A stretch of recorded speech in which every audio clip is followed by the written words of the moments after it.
नमस्कार दोस्तों, स्वागत है आप सभी का पीजे लक्ष्य क्लासेस के इस यूट्यूब चैनल पर। सुबह का सेशन शुरू हो चुका है। एसजी पीजीआई के लिए पुराने पेपर की अपनी क्लास चल रही थी और उसमें कल मैंने आपको 70th जो 17वां क्वेश्चन दिया था उसका आंसर आप सभी को देने को कहा था। Contracture frequently occur after burn healing because of, तो इसका कारण था एक्सेस फाइब्रिल टिश्यू फॉर्मेशन। तो गाइस पूरी आप जो है वीडियो पूरा देखेंगे, आपको सारी जानकारी समझ में आएगी कैसा आता है पेपर। इसके अलावा ऑल इंडिया की नर्सिंग जगत की हर एक अपडेट पाने के लिए चैनल को सब्सक्राइब कर लीजिएगा। यहाँ पर आपको ऑल इंडिया की नर्सिंग जगत की हर एक अपडेट के साथ साथ सभी वैकेंसीज की पुराने पेपर का हम सॉल्यूशन करवा रहे हैं। आपके भी मन में कोई डाउट हो, आप भी यदि किसी पेपर का सॉल्यूशन चाहते हो तो आप हमारे कमेंट बॉक्स में कमेंट करके बता दीजिए, हम उसका भी सॉल्यूशन करवाने का प्रयास करेंगे। चलिए आज का वीडियो शुरू करते हैं। उससे पहले बता दूं, पीडीएफ जो है आज वैसे पेपर अपना पूरा हो जाएगा, ये कल अपन दूसरा पेपर लेंगे। तो आज ये जैसे ही पेपर पूरा हो जाएगा, पीडीएफ आपको पीजे लक्ष्य क्लासेस के नाम से टेलीग्राम चैनल उसमें मिल जाएगी। लिंक वीडियो के डिस्क्रिप्शन में, आप वहाँ से अगर ज्वाइन करें टेलीग्राम चैनल को, या फिर टेलीग्राम पे जाएं पीजे लक्ष्य क्लासेस सर्च करके भी ज्वाइन कर सकते हैं। चलिए शुरू करते हैं। Association between HLA antigen and disease is most commonly जो है यहाँ पर आप देख सकते हैं।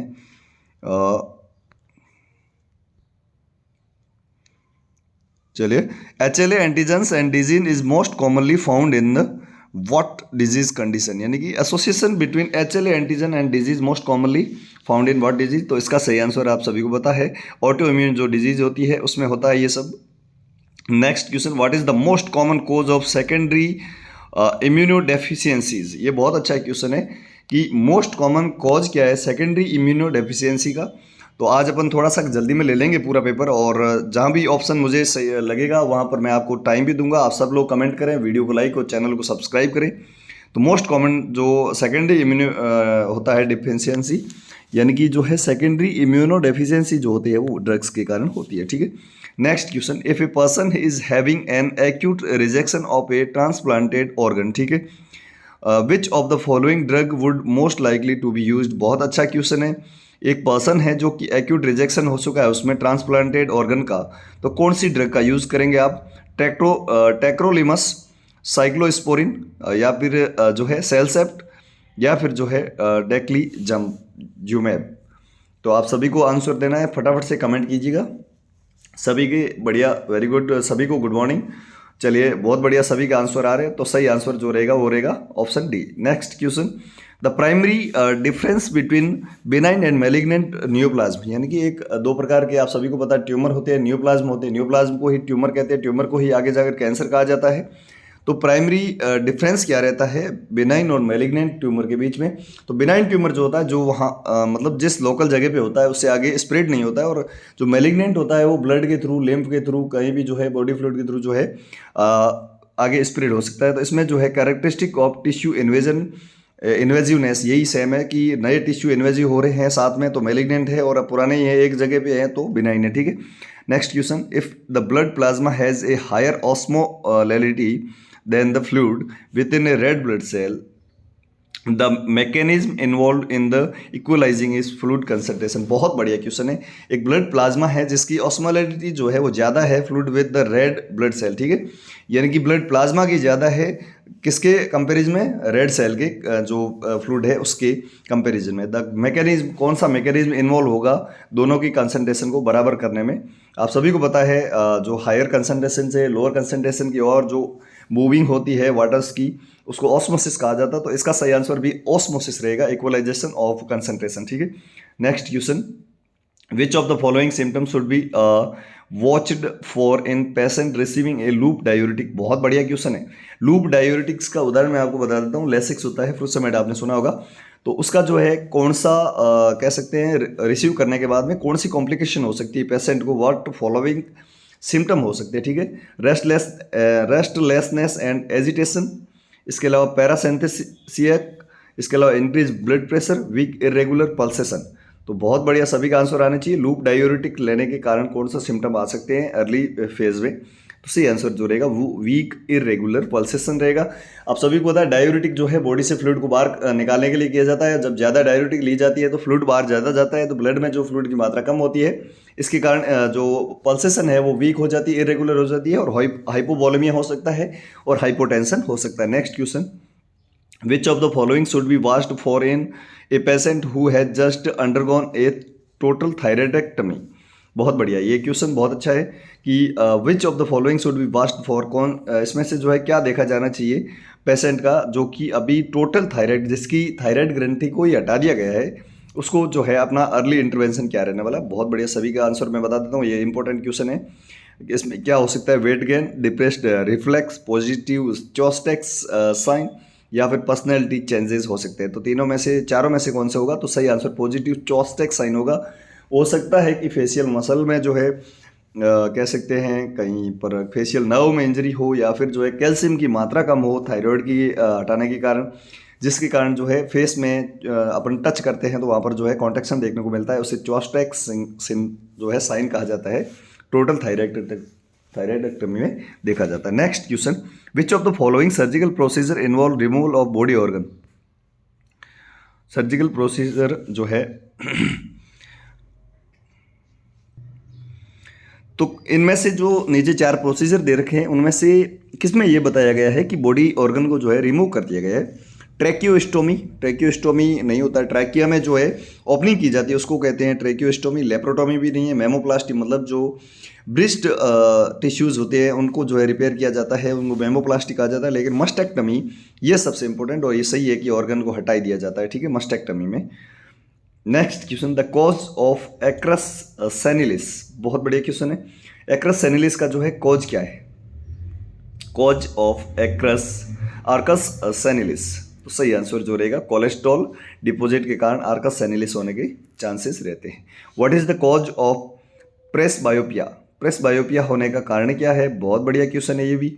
और इसमें जो है इनफ्लेक्सिबल लेंस के कारण प्रेस बायोपिया होता है, जिसको अपन दूरदृष्टि दोष या फार साइटेडनेस कहा जाता है। Next question, the most appropriate technique to assess skin for temperature and moisture, तो सबसे अप्रोप्रिएट टेक्निक कौन सी होती है स्किन से टेम्परेचर और मॉइस्चर को नापने के लिए, तो सही आंसर जो है पाल्पेशन रहता है। आप सभी को पता है जब भी बुखार आता है तो घर वाले या फिर डॉक्टर जो भी है वो हाथ लगाते हैं, इसी को पाल्पेशन कहा जाता है। पाल्पेशन के थ्रू जो है ब्लड की स्किन का जो बॉडी की स्किन का जो है पता किया जाता है कि वो जो है उसमें कितनी हीट है, वो कितनी गर्म है, कितनी जो है ठंडी है, ठीक है। Next question, complete absence of melanin pigment in patchy area on a patient hand is described as, बहुत बढ़िया क्वेश्चन है।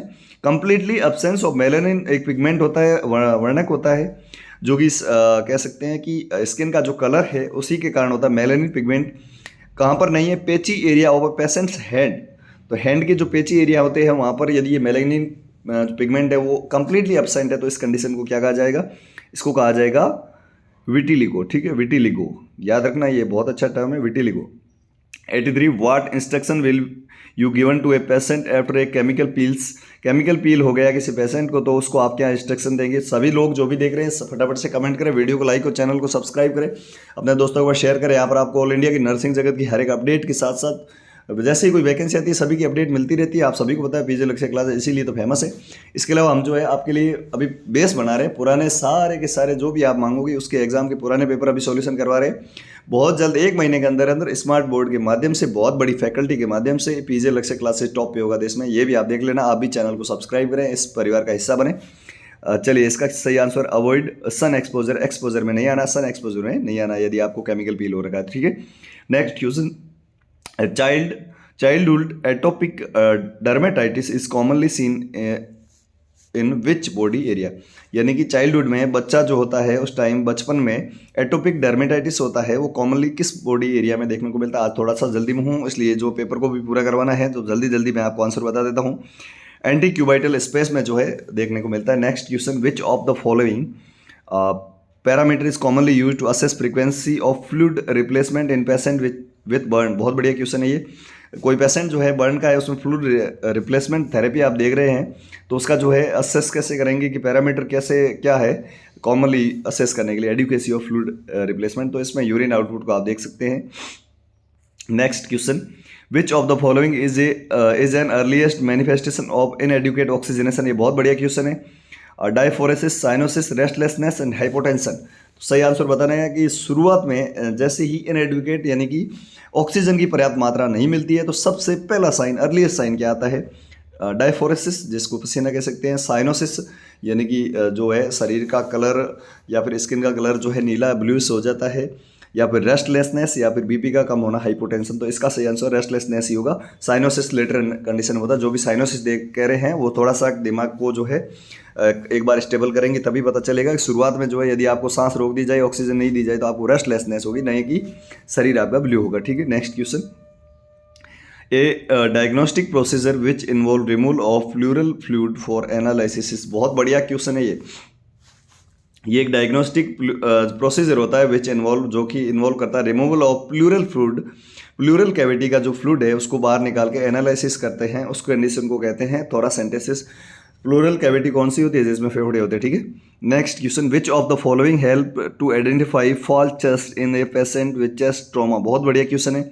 किसी पेशेंट को जो है चेस्ट ट्रॉमा हुआ है, फॉल्स चेस्ट के लिए आप जो है कौन सा डायग्नोसिस करेंगे? Multiple rib fracture seen in x ray, decrease movement of chest hole, tracheal deviation, या फिर जो है paradoxic chest movement during respiration. तो इसका सही आंसर पैराडॉक्सिक रहता है।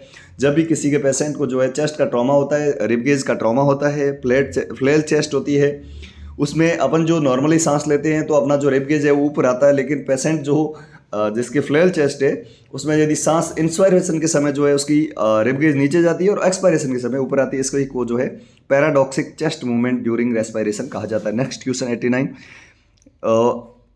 Which of the following is an intervention for a patient which chronic obstructive pulmonary disease. बहुत बढ़िया क्वेश्चन है।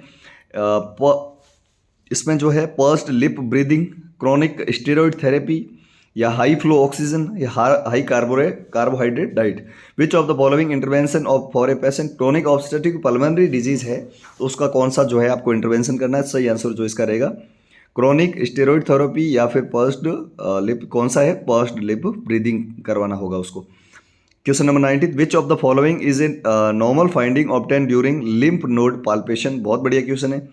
यदि आप किसी पेशेंट के लिम्फ नोड का पाल्पेशन करने हैं तो आप क्या वहाँ पर देखेंगे? Hard fixed node, firm mobile node, enlarge tender node, या फिर हार्ड नॉन टेंडर नोड। तो सही आंसर जो इसका रहेगा फर्म और मोबाइल होगा। उसको आप हाथ लगाओगे तो वो फर्म या रिजिड लगेगा, लेकिन मोबाइल होगा, एक दूसरी जगह से जो है खिसक सकेगा। ये लिम्फ नोड है। Next question. Which of the most common type of leukaemia. Leukaemia जो है मोस्ट कॉमन कौन सा है जो कि ओल्डर एडल्ट्स में देखने को मिलता है? उसको सही आंसर क्रोनिक लिम्फोसाइटिक जो होता है ल्यूकेमिया, ये मुख्यतः ओल्डर एडल्ट्स में देखने को मिलता है। Next question. The blood vessel that bring blood to the right atrium. तो आप सभी को पता है IVCA SVCA दोनों लाती है। तो the blood vessel that bring, ये और डीऑक्सीजनेटेड ब्लड होता है। ठीक है, नेक्स्ट क्वेश्चन की ओर बढ़ेंगे। विच of the following condition is caused by elevated intraocular pressure. तो IOP बढ़ जाता है, जो कि 12 से 22 नॉर्मल होता है, उससे ज़्यादा बढ़ जाता है तो उसमें आप सभी को पता है कैटरेक्ट नहीं होता है, कैटरेक्ट जो है, मायोपिया भी नहीं होता है, स्ट्रैबिस्मस नहीं होता है, ग्लूकोमा होता है। ठीक है, तो IOP जब भी इंट्राओक्यूलर प्रेशर बढ़ता है 12 से 22 नॉर्मल होता है, उससे ज़्यादा हो जाता है, ग्लूकोमा कहते हैं इसको। विच of the following most common pathological finding in the individual at risk for sudden cardiac death. बहुत बढ़िया क्वेश्चन है। Which of the following the most common pathological finding in the individual at risk for sudden cardiac death. दोस्तों ये paper जो है आप सभी के लिए बहुत इंपॉर्टेंट है। आने वाले हर एक एग्जाम की किसी भी तैयारी कर रहे हैं आप, तो आप हमारे साथ लगातार जुड़े, चैनल को सब्सक्राइब करें, वीडियो को लाइक करें, इस वीडियो को शेयर करें ताकि और भी लोगों तक ये सारी चीज़ें पहुंच सके। तो विच of the following is most common pathological finding in individual at risk of sudden cardiac death. तो इसका सही आंसर आप सभी को पता है एथेरोस्क्लेरोटिक हार्ट डिजीज जो है, इसके कारण ये सब होता है। Next question. Which of the following an absolute contraindication for the use of फाइब्रिनोलाइटिक therapy. तो इसमें से कौन सा पेशेंट होता है जिसको फाइब्रिनोलाइटिक थेरेपी नहीं दे सकते? Current use of anticoagulant, severe liver disease, active peptic ulcer disease, या फिर जो है सस्पेक्टेड एरोटिक डिसेक्शन हो सकता है। तो इसका सही आंसर फटाफट से आंसर दीजिएगा। इसका सही आंसर रहेगा C। ठीक है, सस्पेक्टेड एरोटिक डिसेक्शन। ठीक है, next question. Question number 92। Which of the following drug provide relief of anxiety and decrease both preload and afterload. तो बहुत बढ़िया क्वेश्चन है ये। एंग्जाइटी को डिक्रीज करता है और प्रीलोड और आफ्टर लोड को जो है डिक्रीज करता है। सही आंसर बताइएगा।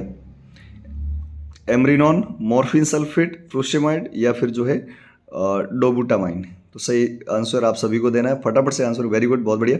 तो इसका सही आंसर मॉर्फिन सल्फेट देते हैं। ठीक है, next question. In normal sinus rhythm जो होता है, the measurement of ST segment जो होता है, ST सेगमेंट का जो नॉर्मल टाइम होता है वो होता है 0.12 सेकेंड।